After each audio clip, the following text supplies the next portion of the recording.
Porque um agente da Polícia Federal, Philip Rotters Coutinho, ele é investigado por suposto envolvimento em fraudes no INSS após ser encontrado com US$ 200 mil em espécie, em dinheiro vivo.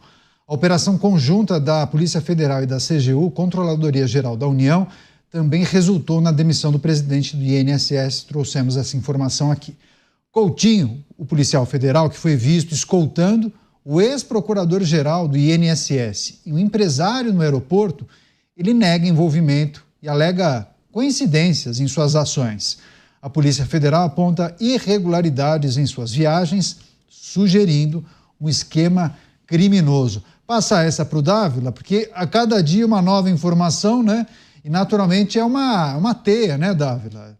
É preciso encaixar todas essas peças e aí muitos entendem que a permanência de Carlos Lupe vai depender de como ele agir em relação a essas informações e a essa fraude, né? É preciso também aguardar quais serão os próximos passos e o que ele vai fazer nessa posição que ele ocupa de ministro da Previdência Social. Você, Dávila. É verdade, Canhato, esse novelo ainda tem muita água para passar debaixo dessa ponte. Mas nós temos que pensar o seguinte: se a pequena ponta do iceberg do que nós vemos já é tudo isso, dezenas de instituições, sindicatos, desvio de 8 bilhões, envolve o ex-presidente do INSS, com vários ex-diretores, com gente de Polícia Federal. Olha, só isso é a ponta do iceberg. Imagina o que está debaixo da água desse negócio. É óbvio que é uma coisa de uma dimensão gigantesca. Então, é preciso, o Mota tem razão, é preciso ter cuidado, cautela, mas cada dia vai aparecer mais um fato novo. Hoje é este agente da Polícia Federal envolvido aí nesse esquema, supostamente envolvido no esquema. Mas o fato é que tudo isso é a ponta do iceberg. Eu quero ver na hora que começar a bater na gente graúda da política. Aí é que a história muda de peso. Então, isso aqui, vamos dizer assim, a ponta do iceberg é a primeira temporada do escândalo do INSS. Aparecem ali os bagrinhos, o presidente, o cara do sindicato, tudo muito. Isso é o bagrinho. Aí, daqui a pouco, começa a cavar um pouco mais e ver o que está debaixo dessa ponta do iceberg. Aí nós começamos a ver a real dimensão desse rombo gigantesco no INSS, esse assalto aos velhinhos, aos aposentados do nosso país. Portanto, isso aqui tem que ser visto como uma temporada. Nós estamos ainda na primeira temporada, tem muita temporada pela frente e certamente a cada temporada teremos uma camada ainda mais profunda até chegar na turma graúda da política. Mas é isso que eu digo, aí é preciso ver se o novo presidente do INSS, uma pessoa técnica, preparada, terá o respaldo para continuar cavando esse buraco e desenterrando esses esqueletos. Agora, Beraldo, só para a gente fechar esse capítulo aqui, se esse episódio for mesmo uma pequena parte de um esquema muito maior de corrupção, a ponta do iceberg, isso certamente contamina o debate político e interfere com uma força fora do comum no debate político para 2026, né? Acho que isso interfere demais, inclusive, na campanha para a presidência da República. Totalmente, totalmente. Aliás, o senador Sérgio Moro lembrou uma frase do falecido ministro do Supremo Tribunal Federal, Teori Zavascki, na época da Lava Jato, que dizia que cada pena que você puxa vem uma galinha. E esse é o típico caso onde isso vai acabar se revelando verdade. Algo que parece, às vezes, contido ali, mas que você vai investigar e, de repente, tem inúmeras ramificações que podem chegar em pessoas bastante poderosas, porque algo desta dimensão não aconteceria sem o envolvimento de pessoas poderosas. Nós estamos falando, nesse caso específico, que foi abordado, o agente da Polícia Federal com US$ 200 mil, coisa de R$1 milhão, que não tem, né, a princípio, muita justificativa a ser dada, porque um policial federal guarda $200 mil né, em espécie, né, porque você faz as perguntas elementares. Você comprou isso com o seu salário é compatível? Se você comprou, cadê o recibo? Você tem que comprar isso legalmente, com declaração, etc. De onde veio esse dinheiro? Tá? Então, você vai vendo ali se há um envolvimento direto ou não, e se houver envolvimento direto, aí eu volto naquela minha tese, na minha proposta, Caniato.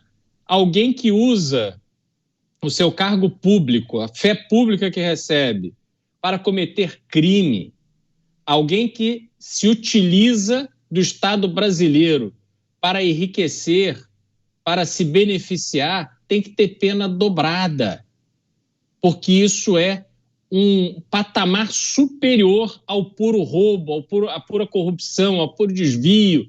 Tem que ter pena dobrada para que sirva de exemplo a todos os outros. E assim a gente consiga resgatar um mínimo de moralidade diante de tanto mal feito que a gente vê acontecer no Brasil. E aí, terminando com a sua pergunta, Caniato, tudo isso, tendo uma investigação a sério começando agora, vai ser revelado cada vez mais próximo das eleições presidenciais. E óbvio que isso coloca uma mancha, que deveria ser uma mancha fatal nesse governo, que além de incompetente é corrupto, mas teremos que ver como é que serão os caminhos e quem ainda está envolvido nisso, que a gente não pode se esquecer.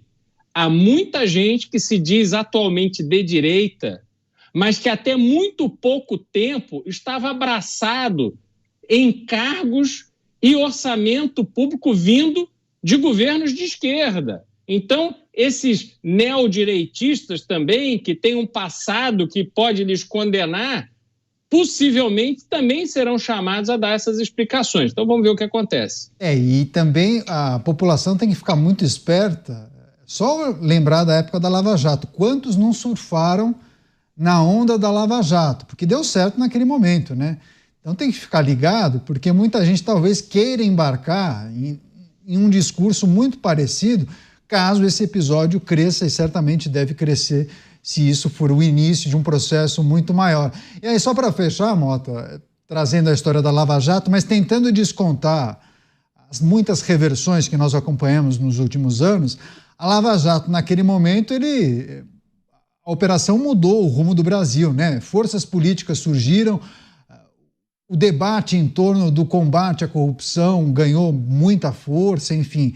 Agora, esse caso, em alguma medida, não pode reproduzir um pouco do que a gente viu naquela época da Lava Jato? Não, eu não acredito, Caniato. Eu acho que no Brasil atual não existe a menor possibilidade de acontecer qualquer coisa remotamente parecida com a Lava Jato. Eu acho que essa possibilidade é morta e sepultada todos os dias com os eventos que a gente vê acontecer. E eu tenho que dizer uma coisa, eu estava ouvindo os comentários dos meus amigos e eu consegui finalmente verbalizar, né, articular aqui o que está me deixando desconfortável com essa história do INSS. É o aparente conforto e a tranquilidade do governo diante de um escândalo desses, né? Um escândalo desses é escândalo derruba governo, é escândalo de impeachment, é escândalo de derrota eleitoral absoluta, mas a gente não está vendo essa preocupação. A gente está vendo a tranquilidade. A gente está vendo o governo fazendo videozinho, dando sugestão de acordo entre o judiciário e o Congresso, o governo totalmente senhor de si. Então, alguma coisa errada não está certa. Dávila, você pediu a palavra para fazer um último comentário ou não? Senão eu viro a página. Você pediu? Não. Tá bom. Só para trazer a informação também sobre o INSS, no vídeo de ontem, na manifestação de ontem, o presidente da República destacou que o governo atuou para desbaratar o esquema da Polícia Federal no INSS e que o início das irregularidades, isso que eu queria lembrar, eu não consegui lembrar há pouco, mas ele destacou, ele falou que o início das irregularidades teria acontecido em 2019, quando o presidente era Jair Bolsonaro. Só que várias reportagens já indicam que o início do esquema teria acontecido em 2016. com então o presidente Dilma Rousseff. Então, há inclusive essa guerra de versões. Claro que o presidente da República quer se abraçar com essa versão que indica que o início teria acontecido em 2019. A gente vai seguir acompanhando essas movimentações e investigações.